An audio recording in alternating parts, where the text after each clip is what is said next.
পদ্মা আর যমুনার মাঝখানে ছড়িয়ে থাকা এক অপর সৌন্দর্য জেলা পাবনা। আসসালামু আলাইকুম এভরিওয়ান, কেমন আছেন সবাই? আজকে আমি নতুন আরেকটি ব্লগ নিয়ে আপনাদের সামনে হাজির হয়েছি। আজকে আমি আপনাদের কাছে গ্রামের মানুষ ও গ্রামের কিছু সৌন্দর্য উপস্থাপন করব। গ্রামীণ পরিবেশ আমাদের দেশের এক গুরুত্বপূর্ণ অংশ। এখানকার জীবনযাত্রা সাধারণত শান্ত, ধীরস্থির এবং প্রকৃতির সঙ্গে গভীরভাবে যুক্ত।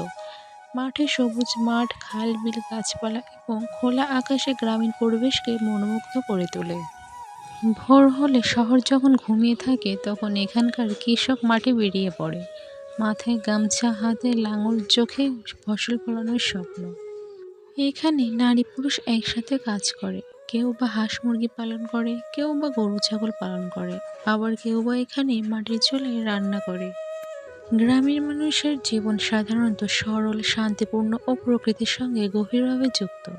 তারা প্রধানত কৃষি নির্ভর, ধান, গম, সবজি চাষ করে জীবিকা নির্বাহ করে। জীবনের বিলাসিতা নেই, কিন্তু আছে এক অন্যরকম শান্তি। ছেলেমেয়েরা সকালে স্কুলে যায়, আবার বিকালে মাঠে দৌড়াদৌড়ি করে। এটা শুধু গল্প না, এটা আমাদের বাস্তব, আমাদের শিকড়, আমাদের গর্ব।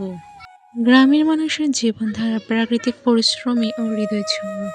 সকাল শুরু হয় পাখির ডাকে, আর দিন শেষে তারা সূর্য ডোবার আগে সব কাজ গুছিয়ে ফেলে। রাতের আকাশে তারা দেখে তারা আলো, যা শহরের কৃত্রিম আলোতে ম্লান হয়েছে।